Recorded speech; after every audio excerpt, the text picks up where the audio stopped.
So, gusto mo talagang patagalin itong usapan na to? Pinaliwanag ko lang ho, sir. Pinaliwanag ko lang ho. Okay. Kaya nga, witness protection and benefit program.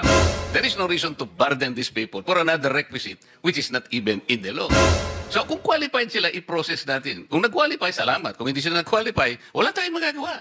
Mr. Chair, sir. Sabihin mo sa akin kung anong provision that the memorandum will require restitution. There is nothing in the law, again, which states Ito that... yung problema ninyo. Palagi kayong ganyan kung makipag...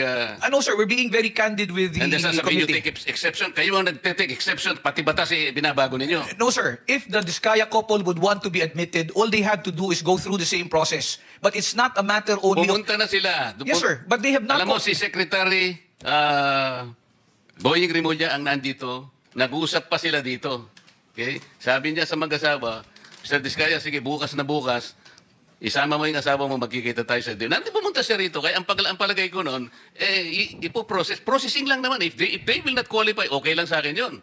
But, hindi nga sila natuloy sa process because they were required restitution. Kaya ang nakikita ko dito, merong blocking eh. Di ba?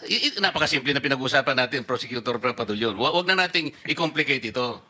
We apply this law to everybody. Ngayon, tinatanong ko lang, okay lang naman kung qualified si Yusek Bernardo. I have nothing against Yusek Bernardo. Okay lang. Tinatanong ko lang, para yung application ng batas, parehas lang.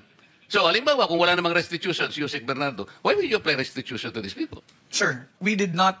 That was a statement made by former Secretary Rimulya. When they were referred to Department of Justice for processing, it was because there was a legislative inquiry which was going on, and the Diskaya couple, during the time that they were testifying, stated that they wanted to be provided security and protection. Immediately after they went to the department, said security and protection was provided to them without any consideration yet as to their application into the program. The evaluation for purposes of being considered in the program is a different process, which has not been completed. That is the reason why they had not yet been considered as possible state witnesses in the case. It was never completed because you were insisting on restitution. Drop it. Para sa ganun, kung mag-apply sila at kung qualified sila, pagbigyan ninyo. Yun lang ang ano dyan. No, sir.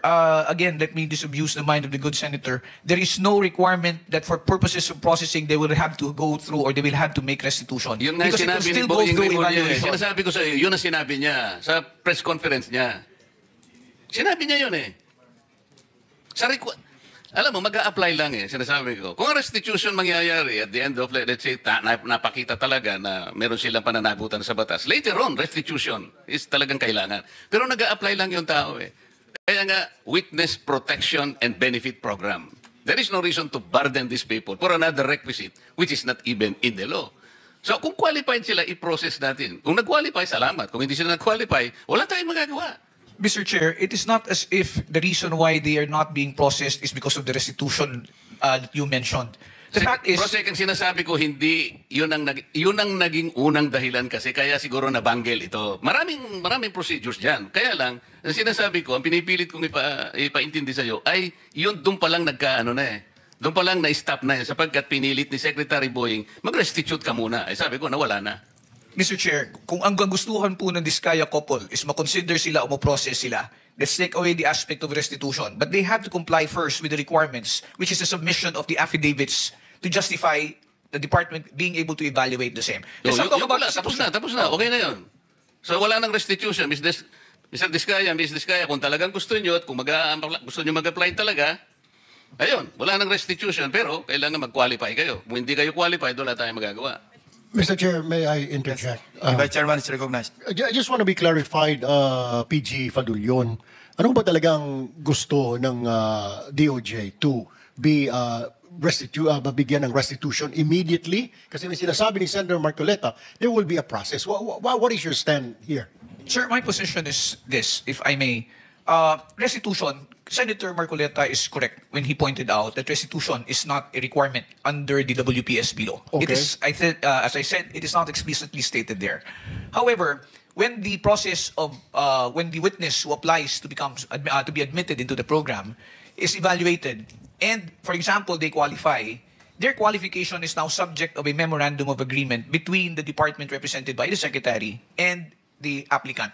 Now, in the memorandum of agreement, there are terms and conditions that may be agreed upon or imposed by the parties. and restitution is part of them. If I may be allowed to explain further, kung halimbawa po meron po tayong witness na nag-a-apply sa programa, sinasabi na nila, I am remorseful, ako po ay nagkamali, ako po ay nakakatanggap ng pera na galing sa nakaw hindi sa matamang paraan, at ito po ay sosoli ko.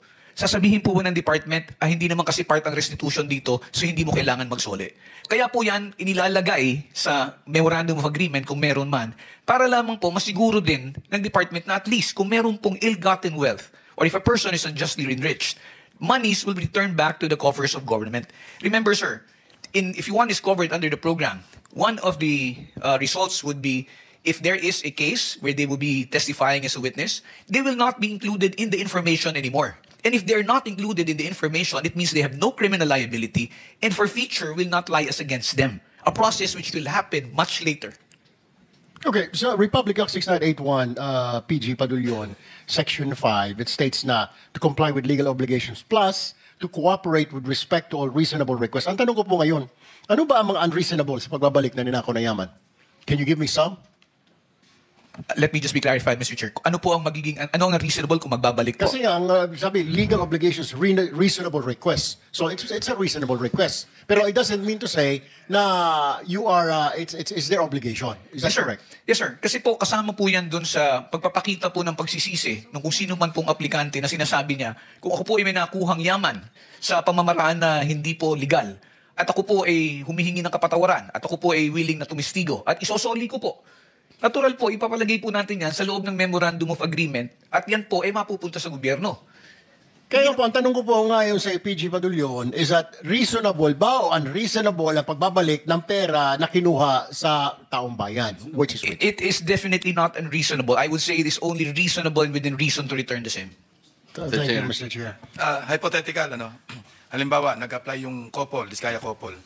Sinabi nila, halimbawa, papasok sila sa MOA. Okay, ito po yung aking mga account numbers, ito yung bangko, willing po akong i-waive kung magkano man ang laman nitong account number na ito. Tama po ba yung hypothetical situation na ganon? That would be one correct means, Mr. Chair. Or halimbawa, ito po yung estimate ko na kinita ko sa aming pagkokontrata na merong ghost project. Nag-estimate siya. Nagbigay sila ng estimated amount na sa tingin ninyo acceptable kasi yun ang base rin sa reasonable na computation. Kasama rin yung sa MOA. That will also be included in the MOA, So sir. hindi immediate na Hindi po pagpasok nila, babayad na kagad sila. Parang extortion yun. Yes, sir. Hindi po immediate kasi mangyayari niyan is parang you paid your way to be able to be admitted. Parang you buy your Yes, way sir. in to the Yes, sir. program. Ito po, it's a So necessary. merong miscommunication. Yes, sir. Wala nga sa batas ng restitution, pero it could come later. Yes, sir. Parang as a pledge, as a commitment. Yes, sir. That is correct, Mr. Chair. Thank you. Mr. Chair, ikaw na nga nagsabi, Prosec, it is not in the law. Okay. Gagawa ka ng paraan para i-circumvent mo yon, papasukan mo doon sa memorandum. Reasonably ba yung maglalagay ka ng isang bagay that was not even provided as a requirement? Alam mo, as a lawyer, sinasabi natin palagi, the spring cannot rise higher than its source. Ano yung source? The law itself, di ba? Bakit ka ngayong gagawa to circumvent it para lang ipakita mo? Alam mo, you'll be abusing. That is grave abuse of discretion. Ni hindi mo nga alam o magkano isosoli nila, for example. Alam mo ba kung paano isosoli? Doon lang sa solian, doon lang magkakaroon ng corruption dito. What was not given to you by the law, you cannot have it. Dito tayo nagkakaproblema, Mr. Che. Kaya ang pinag-uusapan lang, these people, gusto nilang tulungan ng Estado. We're not, hindi man hidden wealth pinag-uusapan Mrs. dito. Diskaya wants to say something. Can we allow her? Pwede natin, magsalita ka muna. Yes po. Miss. I-confirm ko lang po kasi with what attorney Fadulyon said na meron kaming we were given temporary security. Definitely we weren't kasi I had to get our own security for me and my kids after the session here where we mentioned the 17 congressmen. So hindi po kami nabigyan ng DOJ ng any security whatsoever. And then yung sinasabi na hindi kami nakikipag-cooperate. Actually, the affidavits that they were requesting were prepared and we were ready to give it to DOJ. Pero kasi we were required to restitute first. So hindi namin You were required to restitute. Oo, How much? Wala silang sinabi na amount. So hindi namin alam kung ano yung restitution. Baka stipulation lang. Oo. So it was one of the stipulations PG, that baka stipulation was lang yun. asked of us. Mr.